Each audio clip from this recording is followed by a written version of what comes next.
Michael Jordan, the basketball player, once said, "Everybody has talent, but ability takes hard work." The poet Longfellow once wrote, "The great tragedy of the average man is that he goes to his grave with his music still in him." You could struggle for years at a job for which you were ill-suited, and then find yourself in the perfect field and make more progress in a couple of years than you had made in the 20 years preceding. Napoleon Hill once wrote that the key to success in America is for you to find out what you really love to do and then find a way to make a good living doing it. Most self-made millionaires say, "I never worked a day in my life." What they did was to find out what they really enjoyed, and then they did more and more of it. There are 8 ways for you to identify and determine your special talents and what you are uniquely suited to do. Here they are. First, you will always be the best and happiest at something that you love to do. If you could afford it, you would do it without pay. It brings out the very best in you, and you get a tremendous amount of satisfaction and enjoyment when you are engaged in that particular work. A second way to identify your special talent is that you do it well. You seem to have a natural ability to perform in this area. Third, this talent has been responsible for most of your success and happiness in life up until now.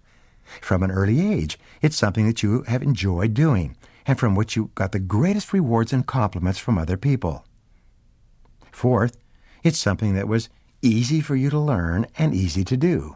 In fact, it was so easy to learn that you actually forget when and how you learned it. You just found yourself doing it easily and well one day. Fifth way to identify your special talent is that it holds your attention. It absorbs you and fascinates you. You like to think about it, read about it, talk about it, and learn about it. It seems to attract you like a moth to a flame. Sixth, you love to learn about it and become better at it all your life. You have a deep inner desire to really excel in this particular area.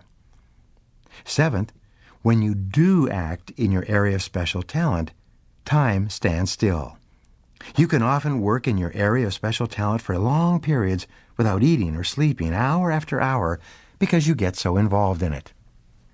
And eighth, you really admire and respect other people who are good at what you are most suited to do. You want to be like them and be around them and emulate them in every way.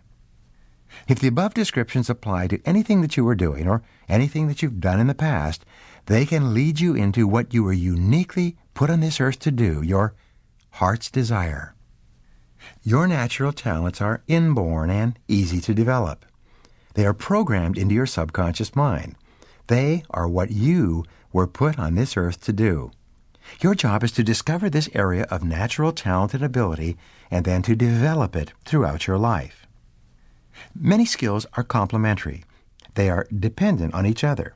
This means that you must have one skill at a certain level in order to use your other skills at a higher level. Sometimes you have to learn and develop skills that you don't particularly love and enjoy, but this is the price you pay to be able to achieve excellence in your chosen field.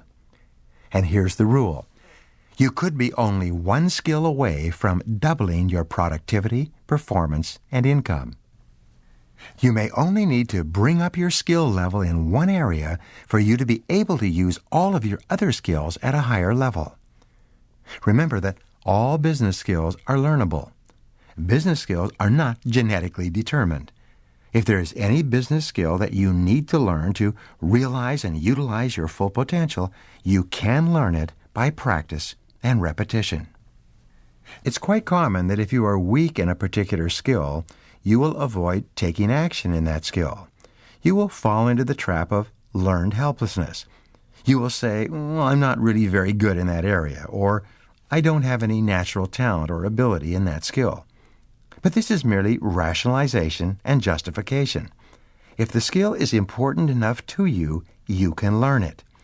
The very worst decision of all is for you to allow yourself to be held back for months or years because you lack a single simple skill that is readily learnable through dedication and determination. Don't let this happen to you. There's an old saying, anything worth doing well is worth doing poorly at first. It's not practice that makes perfect, it is imperfect practice that eventually makes perfect. Whenever you start something new, you can expect to do it poorly. You will feel clumsy and awkward at first. You'll feel inadequate and inferior. You will often feel silly and embarrassed. But this is the price that you pay to achieve excellence in your field. You'll always have to pay the price of success in advance, and that price often involves the hard work of mastering a difficult skill that you need to move to the top of your field.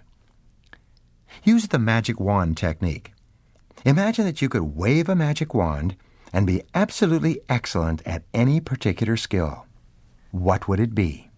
If you could wave a magic wand and have any wish at all with regard to your talents and skills, what would you wish for? Whatever your answer to these questions will often be an indication of the new goals that you have to set with regard to the skills and abilities that you need to develop to be the best at what you do. Become a lifelong do-it-to-yourself project. Be prepared to invest 1, 2, or 3 years to become absolutely excellent in a critical area. Be willing to pay any price, make any sacrifice to be the best at what you do. There's a 3+1 formula for mastering any skill. It's simple, and it works every single time. First, read in the skill area each day, even if only for 15 to 30 minutes. Knowledge is cumulative. The more you read and learn, the more confident you will become that you can do this job in an excellent fashion. Second, listen to educational audio programs like this on the subject in your car. The average driver today spends 500 to 1,000 hours each year in his car driving around during the day. Turn driving time into learning time. You can become one of the best educated people in your field by simply listening to audio programs in your car rather than music. Third, attend seminars and workshops on your subject. Many people's lives have been changed completely by attendance at a single 1 or 2 day seminar on a key subject. Forever after, they were completely different in that area. And the final factor is to practice what you learn at the earliest possible opportunity. Every time you hear a good idea, take action on it. The person who hears one idea and takes action on it is more valuable than a person who hears 100 ideas but takes action on none of them. The more you practice what you are learning, the faster you will become competent and skilled in that area. The more you practice, the more confidence you will develop. The more you practice, the more rapidly you will overcome your feelings of inadequacy in that skill, and the faster you will master it. The more you practice, the more rapidly you will add that skill to your mental toolbox, where you will possess it for the rest of your career. Resolve today, right now, to join the top 10% of people in your field. Determine who they are, what they earn, and what they do differently from you. Determine the special knowledge and skills they have developed, and resolve to develop them yourself. Remember, anything that anyone else has done within reason, you can do as well. No one is better than you, and no one is smarter than you. The very fact that the top people in your field were at one time not even in your field at all is proof that whatever they have achieved, you can achieve yourself if you simply set it as a goal and work at it long enough and hard enough. There are no limits. Now, here are 3 things you can do immediately to put these ideas into action. First, resolve today to join the top 10% of people in your field. Make a lifelong commitment to excellence. Second, identify the key result areas of your job, the things you absolutely positively have to do well to be successful in your field. And third, identify your weakest key area and start a do-it-to-yourself project to become absolutely excellent in that area.